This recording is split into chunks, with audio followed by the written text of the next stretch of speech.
17 O trem Coventry Londres, 1938 Dorothy Smeaton tinha 17 anos quando soube, com absoluta certeza, que havia sido roubada quando era bebê.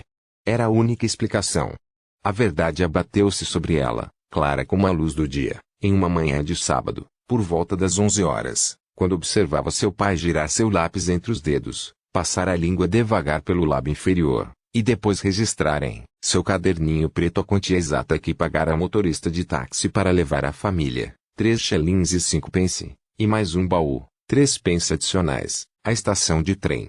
A lista e sua criação o manteriam ocupado durante a maior parte de sua permanência em Bournemouth, e no retorno da família a Coventry, uma alegre noite seria despendida, da qual todos participariam, como convidados relutantes analisando o conteúdo do pequeno caderno de anotações. Tabelas seriam elaboradas, comparações seriam feitas com os resultados do ano anterior, e dos que se estendiam até uma década atrás, se tivessem sorte. Compromissos seriam assumidos de se saírem melhor da próxima vez, antes que ele, renovado por suas férias anuais, retornasse ao seu cargo de contador na Gage Walker Ltd, Bicycle, Manufactures, e se lançasse com afinco a mais um ano de trabalho. A mãe de Dolly sentava-se no canto do vagão, mexendo nas narinas com um lenço de algodão. Era um toque de leve, furtivo, o lenço quase inteiramente escondido dentro da mão, e era seguido, de vez em quando, por uma olhadela nervosa a seu marido, para ter certeza de que ele não fora perturbado e ainda franzia a testa com um sinistro prazer diante de seu caderninho preto. De fato, somente Janice Smeaton conseguiria ficar resfriada na véspera das férias de verão anuais com tão assombrosa regularidade. A regularidade era quase admirável, e Dolly poderia até enaltecer a fidelidade de sua mãe ao hábito se não fosse pela concomitante fungação, tão dócil e tímida, que a fazia querer enfiar o lápis apontado de seu pai em seus próprios tímpanos.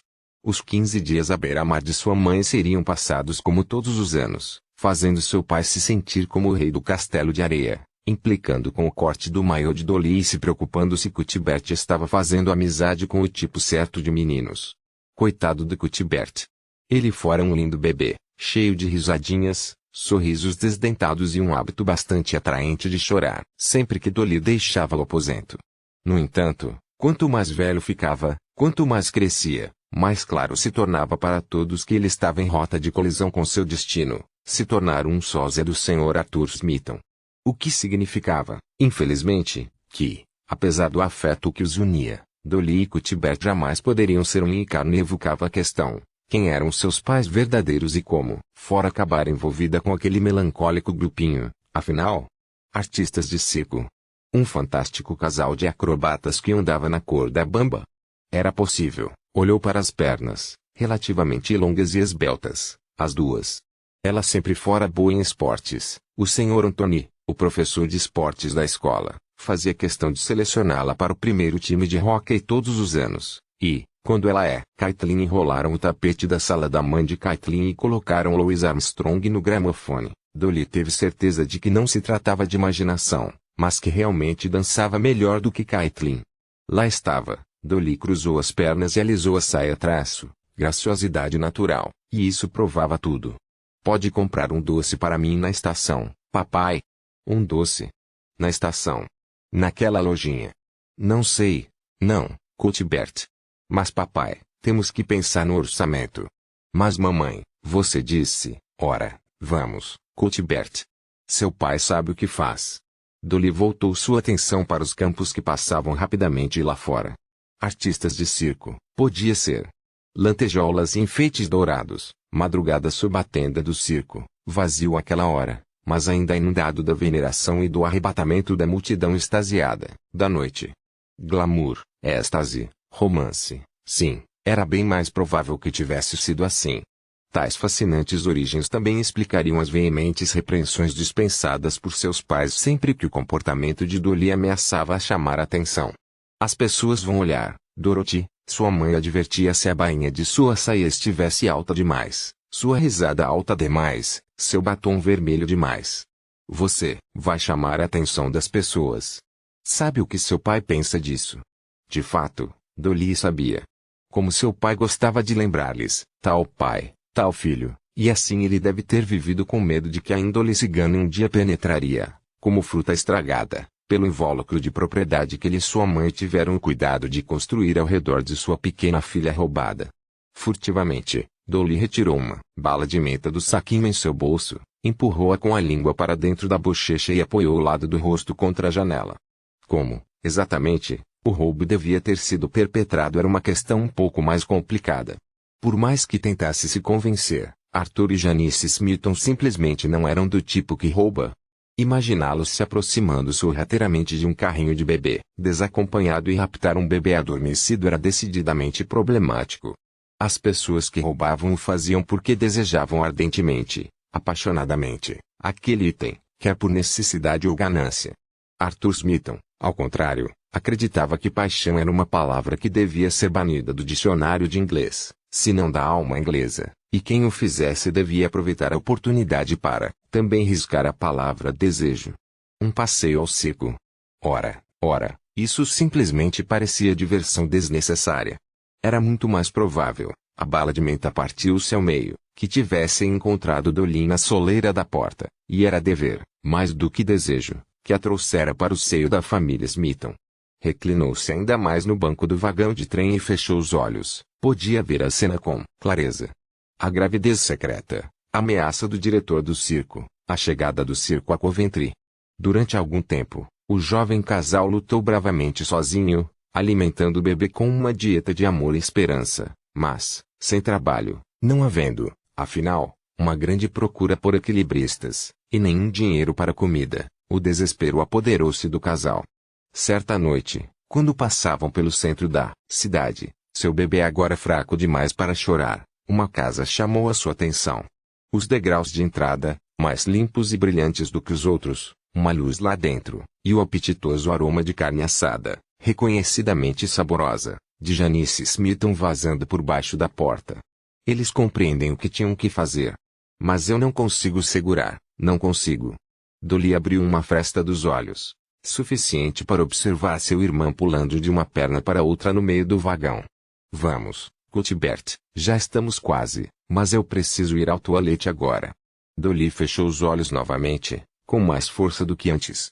Era verdade, não a parte sobre o trágico casal, ela não acreditava realmente naquilo, mas a parte sobre ser especial. Dolly sempre se sentira diferente, como se de algum modo tivesse mais vida do que as outras pessoas, e o mundo, a sorte ou o destino, o que fosse, tivesse grandes planos para ela. E também tinha provas agora, provas científicas. O pai de Caitlin, que era médico e devia saber essas coisas, dissera isso quando jogavam biloto na sala de Caitlin. Ele agora um cartão manchado de tinta atrás do outro e Dolly não titubeara, dizendo a primeira coisa que lhe vinha à mente. Incrível, ele murmurara com o cachimbo na boca quando estavam no meio do jogo, e fascinante, sacudindo levemente a cabeça, antes de dizer bem, eu nunca. E dar uma leve risada, revelando que ele era muito bonito para ser o pai de uma amiga. Somente o olhar furioso de Caitlin impedira Dolly de segui-lo ao seu gabinete quando o Dr. Rufus declarou que suas respostas eram excepcionais e sugeriu, não, insistiu, que fizessem mais testes. Excepcional. Dolly repassou a palavra mentalmente. Excepcional. Ela não era apenas mais um deles, os comuns Smithson, e certamente não iria se tornar um. Sua vida iria ser fulgurante e maravilhosa. Ela dançaria fora dos limites do quadrado de comportamento adequado em que seus pais estavam tão ansiosos para prendê-la. Talvez ela própria fugisse com o circo para tentar sua sorte sob a lona. O trem estava reduzindo a velocidade agora que se aproximavam da estação Euston. As casas de Londres apareciam turvamente através da janela e Dolly sentia um tremor de empolgação. Londres. A cidade que era um grande redemoinho, ou assim dizia na introdução do guia Lockwood de Londres, que ela mantinha escondido na gaveta com suas calcinhas, transbordante de teatros e de vida noturna, e de pessoas realmente magníficas que levavam vidas extraordinárias. Quando Dolly era mais nova, seu pai costumava ir a Londres às vezes, a trabalho. Ela ficava acordada nessas noites, olhando através dos balaústres da escada quando sua mãe pensava que ela estava dormindo, ansiosa para vê-lo, ainda que de relance. Sua chave rangia na fechadura e ela prendia a respiração, e então ele entrava. Sua mãe tirava seu casaco e ele exibia aquele ar especial de ter estado em algum lugar, de ser mais importante do que era antes.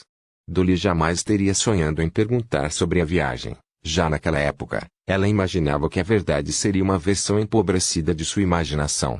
Ainda assim, olhou para seu pai agora, esperando que ele também olhasse para ela, que ela visse nos olhos dele a prova de que ele, também, sentia a atração da grande cidade que estavam atravessando. Mas ele não o fez. Arthur Smithson só tinha olhos para seu caderninho preto, agora a primeira página onde fizera suas cuidadosas anotações de horários de trens e números de plataformas.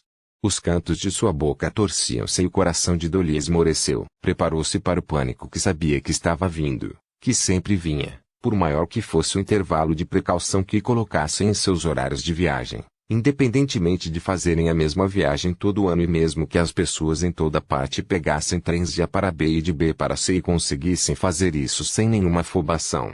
Como previsto, ela encolheu-se, de antemão, ali vinha ele, o grito de guerra chamando para a batalha. Fiquem todos juntos enquanto procuramos um táxi. Uma corajosa tentativa de seu líder de irradiar calma diante da iminente provação. Ele tateou pela prateleira de bagagem em busca de seu chapéu. Cuthbert, disse sua mãe, preocupada segure minha mão. Eu não quero. Cada um é responsável pela sua própria mala, seu pai continuou, a voz se erguendo, em um raro afloramento de emoção. Não larguem seus bastões e raquetes. E evitem ficarem presos atrás de pessoas com bengalas ou muletas. Não podemos nos atrasar. Um homem bem vestido que estava no mesmo vagão olhou de soslaio para seu pai e Dolly se perguntou, não pela primeira vez, se seria possível desaparecer simplesmente desejando com todas as forças. A família Smithson tinha o hábito, refinado e sedimentado ao longo dos anos de idênticas férias no balneário, de partir para o fronte diretamente após o café da manhã. Há muito tempo seu pai já descartara a ideia de alugar uma cabana de praia, declarando-as um luxo desnecessário que encorajava os exibicionistas e, assim, chegar bem cedo à praia era essencial se quisessem garantir um bom lugar, antes que a multidão se instalasse. Nessa manhã em particular, a senhora Jennings retivera na sala de jantar do Bellevue um pouco mais do que o costume, tendo deixado o chá passar do ponto e depois fazendo uma terrível confusão com a troca do bule. Seu pai foi ficando cada vez mais agitado, seus sapatos brancos de lona queriam sair correndo, apesar dos esparadrapos que fora obrigado a colocar nos calcanhares depois dos esforços do dia anterior, mas interromper sua anfitriã era impensável, e Arthur Smithson não fazia nada impensável. Por fim, foi Cuthbert quem o salvou. Ele olhou para o relógio de navio acima da foto emoldurada do pier, engoliu um ovo escaldado inteiro e exclamou, caramba! Já passa de 9h30. Nem mesmo a senhora Jennings podia discutir com isso, retirando-se para a cozinha e desejando-lhes uma bela manhã. E que dia vocês têm para aproveitar? Um dia perfeito. O dia era mesmo perfeito. Um desses maravilhosos dias de verão, de céu limpo e uma brisa leve e fresca, quando simplesmente dá para sentir que há alguma coisa emocionante no ar esperando por você. Um ônibus de turismo chegava quando eles alcançaram o passeio à beira-mar e o Sr. Smithson apressou sua família, ansioso para alcançar a areia antes das hordas. Com o ar de proprietário dos que reservaram sua quinzena de férias em fevereiro e em março já tinham pago na íntegra, o senhor e a senhora Smithson tinham uma visão negativa dos turistas de um dia. Eram impostores e impositores, montando acampamento em sua praia, tumultuando seu pier e obrigando-os a entrar em fila para tomar um sorvete. Dorothy deixou-se ficar alguns passos para trás enquanto o resto de sua família, manobrados por seu destemido líder, lançava-se ao redor do coreto para passar à frente dos invasores e cortar-lhes o caminho na entrada da passagem que levava à areia. Desceram as escadas com a majestade de vencedores e reivindicaram um lugar bem junto ao muro de pedras. Seu pai colocou no chão a cesta de piquenique e enfiou os polegares no cós da calça, olhando para a esquerda e para a direita antes de declarar que a posição era perfeita. Acrescentou, com um sorriso de satisfação, e não fica nem a 100 passos da nossa porta da frente. Nem 100 passos. Poderíamos até acenar para a senhora Jennings daqui, disse sua mãe, sempre feliz com a oportunidade de agradar o marido. Dorothy conseguiu esboçar um ligeiro sorriso de encorajamento e, em seguida, voltou sua atenção para o cuidadoso ato de estender sua toalha. Claro, eles não podiam realmente ver Bellevue de onde estavam sentados. Ao contrário do nome da pensão, atribuído com uma esperança surpreendente pelo circunspecto Sr. Jennings que em certa época havia passado um belo mês em Paris, O prédio ficava no meio da Little Collins Street, que saía tortuosamente do passeio. Vui, portanto, não era particularmente belo. Trechos insípidos do centro da cidadezinha pelos quartos de frente, os canos de uma casa geminada pelos quartos dos fundos mas nem o prédio era francês, de modo que, para Dorothy, não fazia sentido discutir a questão. Em vez disso, ela passou creme ponds em seus ombros queimados e escondeu-se atrás de sua revista, lançando olhares furtivos por cima de suas páginas para as pessoas mais ricas e mais bonitas, reclinadas em espreguiçadeiras e rindo nas sacadas das cabanas de praia. Havia uma jovem em particular. Tinha cabelos louros, a pele suavemente bronzeada e lindas covinhas quando ria, o que fazia com frequência. Dolly não conseguia tirar os olhos dela. A maneira como se movia, como uma gata, naquela sacada, amável e confiante, tocando, de leve o braço de um amigo, depois de outro, o queixo empinado, o sorriso mordendo o lábio, reservado para o rapaz mais atraente, o movimento suave de seu vestido de cetim prateado quando a brisa assoprava. A brisa. Até a natureza conhecia as regras. Enquanto Dolly assava no acampamento da família Smithson, gotas de suor povoando a linha dos cabelos e fazendo seu traje de banho grudar no corpo. Aquele vestido prateado tremulava tentadoramente lá de cima. Quem quer jogar cricket? Dolly encolheu-se ainda mais por trás da revista. Eu, disse Cuthbert, dançando de um pé, já queimado de sol, para o outro. Eu arremesso, pai, eu arremesso. Posso? Por favor, por favor, por favor. O sombra de seu pai lançou um breve alívio do calor. Dorothy? Você sempre gosta de ir na primeira rodada. O olhar de Dorothy percorreu o taco oferecido, a barriga rotunda de seu pai, o pedacinho de ovo mexido preso no bigode. E uma imagem atravessou sua mente como um raio, a bela e sorridente garota de vestido prateado, gracejando e flertando com os amigos, nenhum pai ou mãe à vista. Acho que vou me abster, obrigada, papai, ela disse, delicadamente. Estou ficando com dor de cabeça. As dores de cabeça carregavam o cheiro de assunto de mulher e os lábios do Sr. Smithson cerraram-se com espanto e desgosto. Ele assentiu, afastando-se devagar. Descanse, então, não faça esforço, hein? Vamos, papai, Cuthbert chamou. Bobo Yatta está chegando. Mostra a ele como se faz. Diante de tal brado de convocação, seu pai não tinha outra escolha senão agir. Ele girou nos calcanhares, partindo a passos firmes pela praia, o taco jogado sobre o ombro, a maneira alegre de um homem muito mais novo e em melhor forma física. O jogo começou e Dolly encolheu-se ainda mais contra o muro. O antigo talento de Arthur Smithson em cricket já fazia parte da grande história familiar e, assim, o jogo das férias já era uma instituição consagrada. Uma parte de Dolly detestava-se pela maneira como estava agindo, afinal, era provavelmente a última vez que ela veria as férias anuais da família mas não conseguia se livrar desse horrível mau humor. A cada dia que passava, ela sentia o abismo entre ela e o resto de sua família aumentar. Não é que não os amasse, era só que ultimamente eles tinham um jeito, até Cuthbert, de deixá-la completamente louca. Ela sempre se achara diferente, não havia nada de novo nisso, mas recentemente as coisas haviam dado uma guinada definitiva para pior. Seu pai começara a falar à mesa de jantar sobre o que iria acontecer quando Dolly terminasse o colégio em setembro.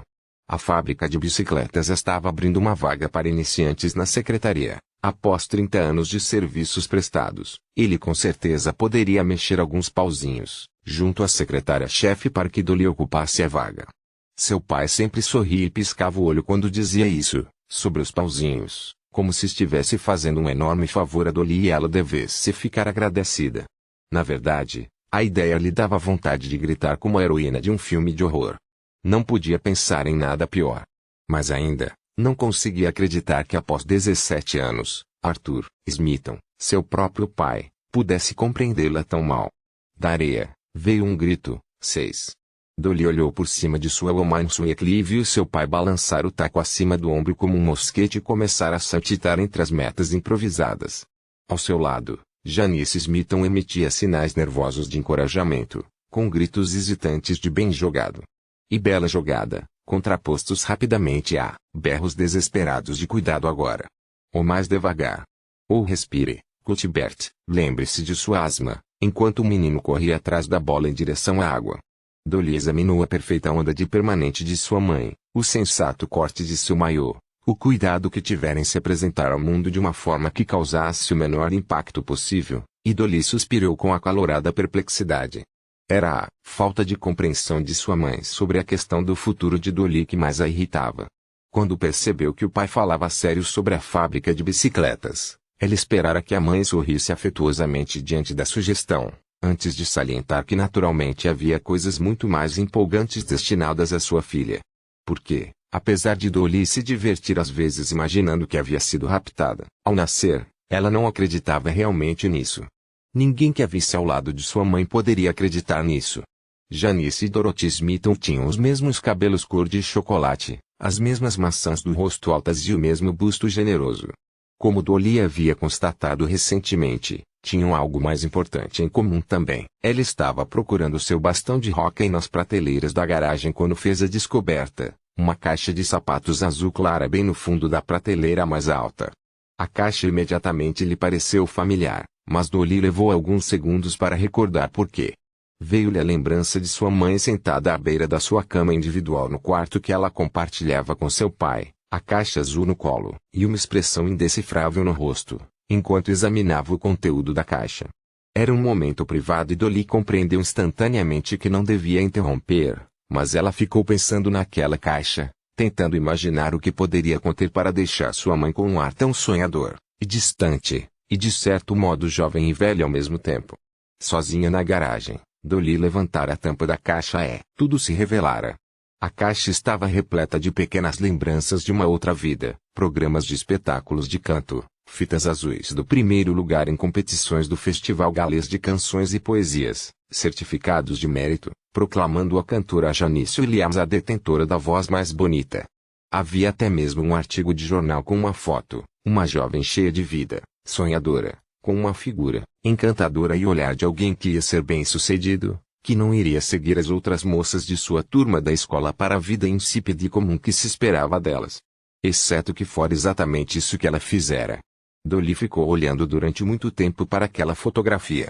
Sua mãe, um dia, possuíra um talento de verdade, que a destacava das outras pessoas e a tornava especial traço. No entanto, em 17 anos vivendo na mesma casa, Dolly nunca ouvira Janice Smithson cantar nada.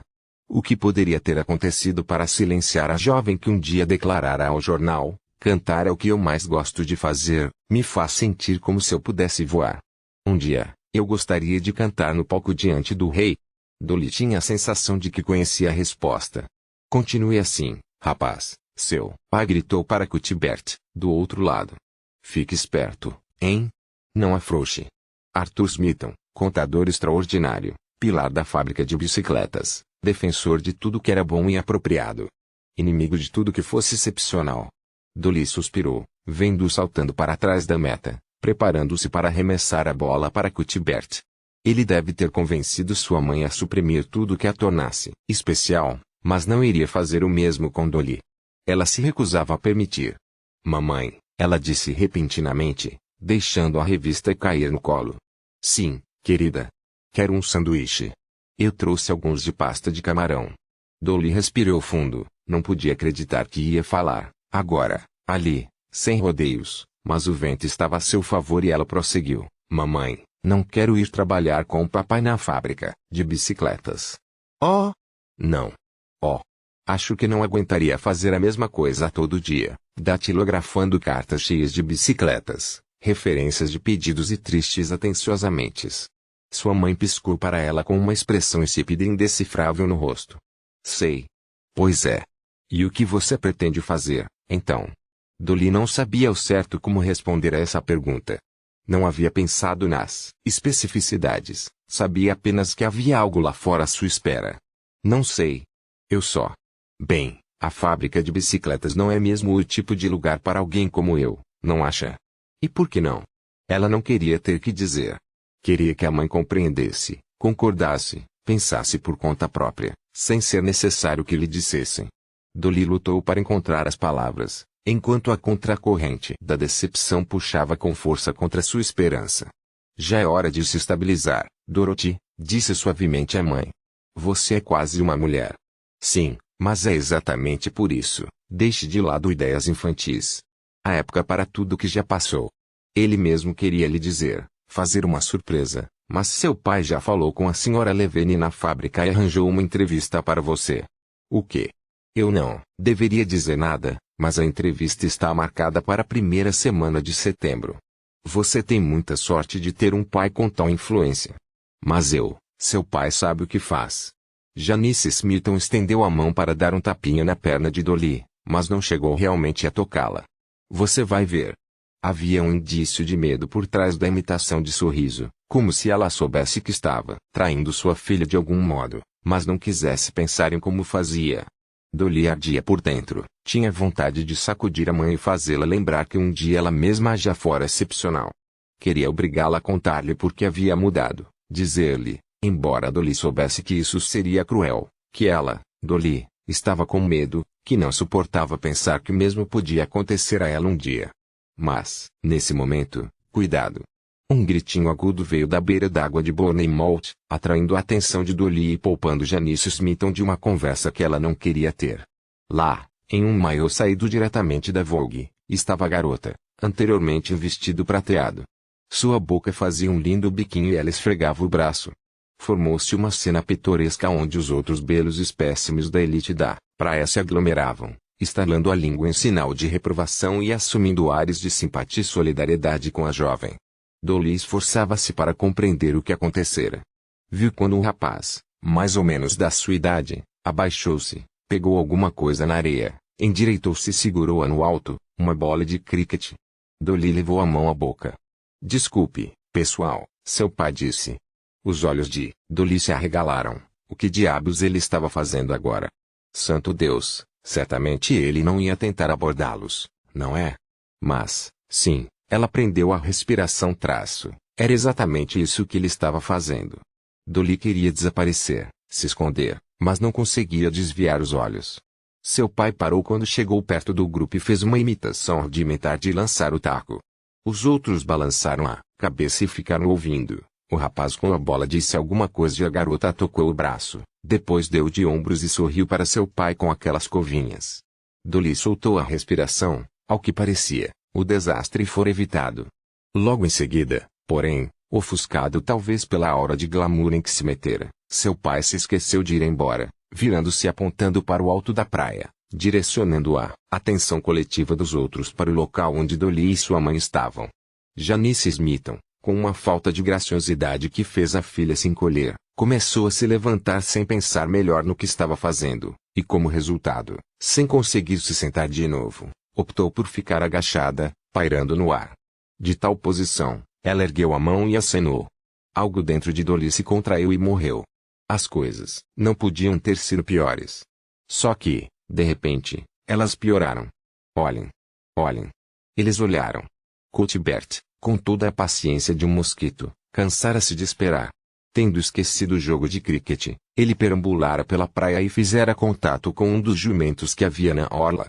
Já com um pé no estribo, ele tentava se içar para montar. Era horrível de ver, mas foi o que Dolly fez, e ver, olhar furtivo confirmou, foi o que todos fizeram. O espetáculo de Cuthbert quase fazendo o pobre burro se vergar foi a gota d'água. Ela sabia que provavelmente devia ajudá-lo, mas Dolly não conseguiu, não desta vez. Murmurou alguma coisa sobre dor de cabeça e sol demais, pegou sua revista e correu de volta para o sombrio consolo de seu minúsculo quarto com a triste vista do encanamento. Lá fora, dos fundos do coreto, um rapaz de cabelos meio longos e um terno surrado assistira a tudo. Ele estava cochilando embaixo de seu chapéu quando o grito "cuidado" interrompeu seu sonho e o acordou. Ele esfregou os olhos com as palmas das mãos e olhou à sua volta para identificar a origem do grito. Foi então que os viu à beira da água, o pai e o filho que haviam passado toda a manhã jogando cricket. Houve uma espécie de comoção, o pai acenando para um grupo na água rasa, os jovens ricos. Ele percebeu que pouco antes agiam de forma tão presunçosa na cabana de praia próxima dali. A cabana estava vazia agora, exceto por uma faixa de tecido prateado tremulando do corrimão da sacada. O vestido. Ele já o havia notado, era difícil não notar, o que sem dúvida era a intenção. Aquele não era um vestido de praia, era um vestido de baile. Olhem, alguém gritou, olhem. E o rapaz, obedientemente, olhou. O garoto que jogava cricket agora estava fazendo o papel de asno com, ao que parecia, um asno. O resto da multidão observava o desenrolar do entretenimento. Mas não ele. Tinha outras coisas a fazer. A linda garota com lábios em forma de coração e o tipo de curvas que o faziam ansiar de desejo estava sozinha agora, deixando a família e saindo da praia. Ele levantou-se, jogando a mochila sobre o ombro e abaixando o chapéu sobre o rosto. Estivera esperando por uma oportunidade como assim não pretendia desperdiçá-la.